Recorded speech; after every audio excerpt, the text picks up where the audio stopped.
Hello student, welcome to my class. Today I am going to take class 11 geography. The book name is India Physical Environment. It is chapter 3 and name of the chapter is Drainage System. So this is actually the fourth part of this chapter. Already we have completed our 3 part, and in this part we are going to discuss about the peninsular drainage system. So let's proceed. So like in Himalayan river system, you had so many rivers like Indus, Ganga and Brahmaputra. In peninsular river system also you have so many rivers, and if you compare the age of Himalayan river with the peninsular river, you will find that the river of peninsular India is quite old compared to the rivers of Himalaya. And what are the evidence which shows that these rivers are actually old? It is because you can see the valleys there which are quite broad and shallow and graded, and these are the evidence which are showing that these rivers are old. And also if you see the maturity age of this river, it looks older than the Himalayan river system. And the western ghat of this place, there is a western ghat in the peninsular side which act like a water divide, and it act like a barriers for the rivers going to the western side of India.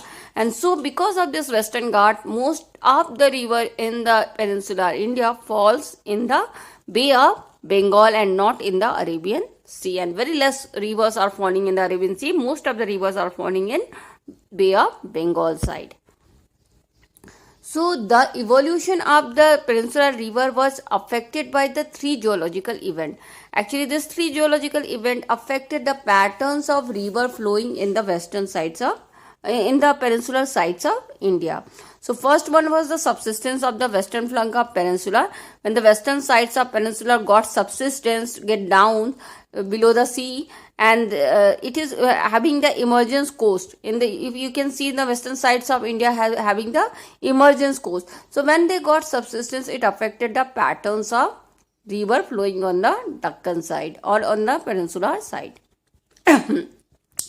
And also during the upheavals of rising of Himalaya, and the northern peninsular block was subjected to subsidence and consequent through the faulting. So what is happening when the Himalaya was uplifting and the this peninsular part was subjected, was led to subsidence, then what happened? The faulting occur on the peninsular block, and because of this faulting, what happened? There are so many rivers in the peninsular side. You can see that those rivers are flowing actually in the faulting. And they are like Narmada river and Tapi river. They are flowing in between the mountains faulting. So because of this events, there are so much of faulting happen in the peninsular side, and many rivers are flowing through the faultings.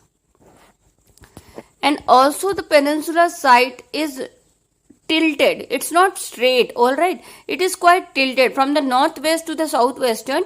You can see that the direction is quite tilted from northwest to the southwestern side of the India. And because of this tilting nature of the peninsula, because it is not straight, it is tilted, so most of the rivers are falling in the Bay of Bengal and not to the Arabian Sea.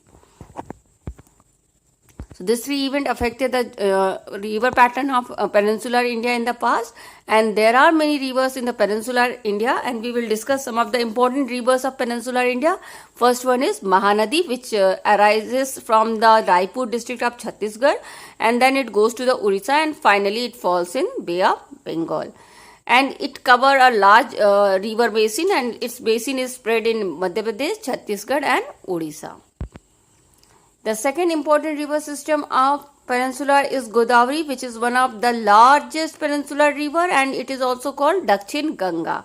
It arises from Nasik district of Maharashtra, and finally it get discharged in the Bay of Bengal. Most of the river in peninsular India get discharged in Bay of Bengal, and it flows through the state of MP, Maharashtra, Chhattisgarh, Odisha and Andhra Pradesh. And it has many tributaries, and some of the important tributaries are Penganga, Indravati and Manjira. Krishna is the third important river of Peninsular. It is the second largest river of Peninsular after Godavari. The second number comes to Krishna for the largest river of Peninsula, and it rises from the Mahabaleshwar in the Sayadri, and it flows through the many states like Maharashtra, Karnataka and Andhra Pradesh and Telangana, and it has many tributaries like Koyna, Tungabhadra, Bhima are some of its important tributaries. Kaveri is another important river of peninsular India, and it rises from the Brahmagiri hills of Karnataka, and it flows through the state of Kerala, Karnataka and Tamil Nadu, and it has many tributaries like Kambini, Bhavani and Amravati.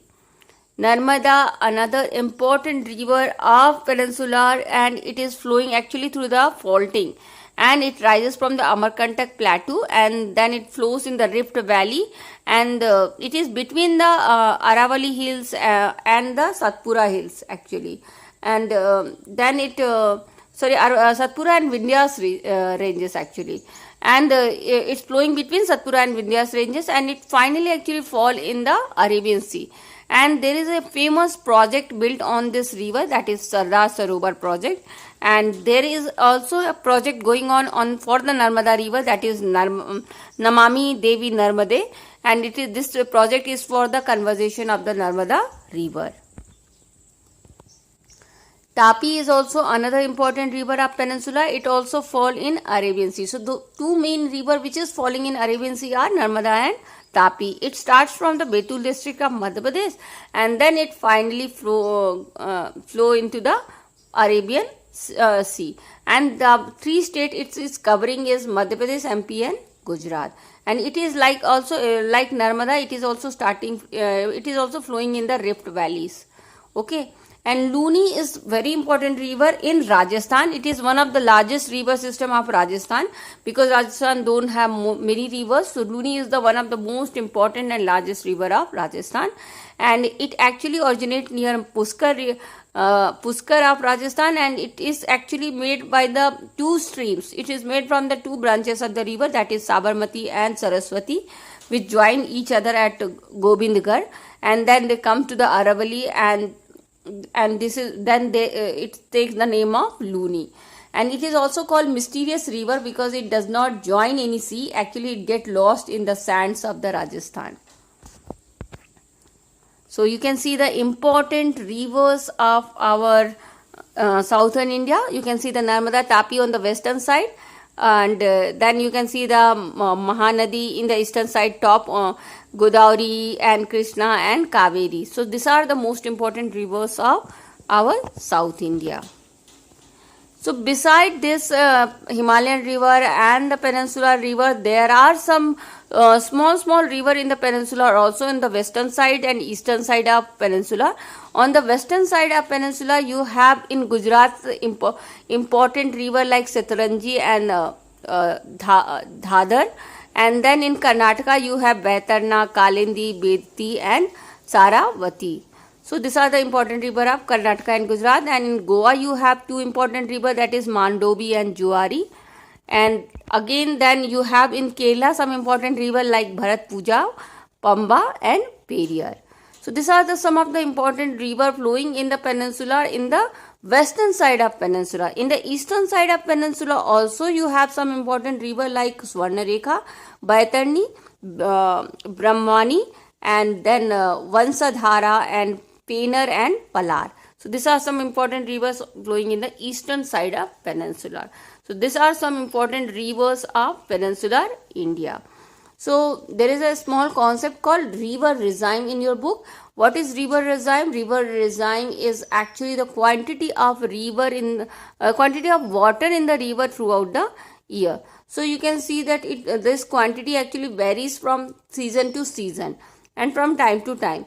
And mostly it is at maximum, most of the regimes of the river can be seen in the rainy seasons. And because Himalayan rivers are based on the rain and also the glacier, so it has more regime compared to the peninsular river, because peninsular river are only fed by the rainfall. They don't have any glacier source. So its regime is comparatively less. And the extent of usability of river water in in this you can see that there are some problems which are created by the rivers. Because of the river you have drought in some places, you have flood in some places. So these problems actually can be solved by linking the rivers. So when you link the two rivers, the drought and the flood problems can be solved. Like the Indira Gandhi Canal project which was started, it is started by linking the river, and then the canal was brought from the river till to the Rajasthan area, and the desert area also got water because of this linkage. And same linkage project is between Ganga and Kaveri. So some of the linkage projects can also help to solve the problem of drought and flood in many places of India. Another problem which our rivers are facing is its pollution. There is lot of pollution of river because of the industry, because of agriculture, because of the domestic waste, and also because of the various ceremony of the our religion. Various festival ceremony also affect the rivers and pollute the rivers. So for this we have started many conservation plannings for the river, like Ganga Action Plan and cleaning up Yamuna and cleaning up Narmada. So like this many action plans are being going on to clean these rivers. So we have studied about the Himalayan river, and we have also studied about the Peninsular river. Suppose the differences comes between the two rivers, so you can write that Himalayan river actually originate from Himalaya and Peninsular river originate from Peninsular.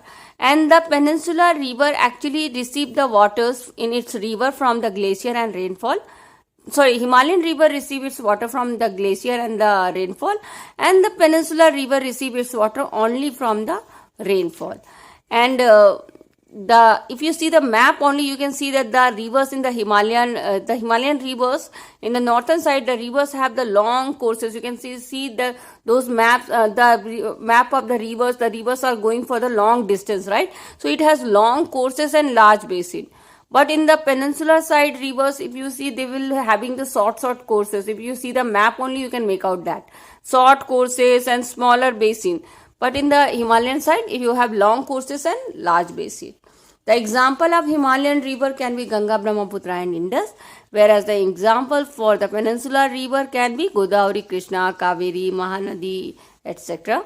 And if you see the age of the river, then Himalayan rivers are younger river and the peninsular river are old river. So these are some basic difference between Himalaya and peninsular river. So that's all for today's class. Thank you and happy learning.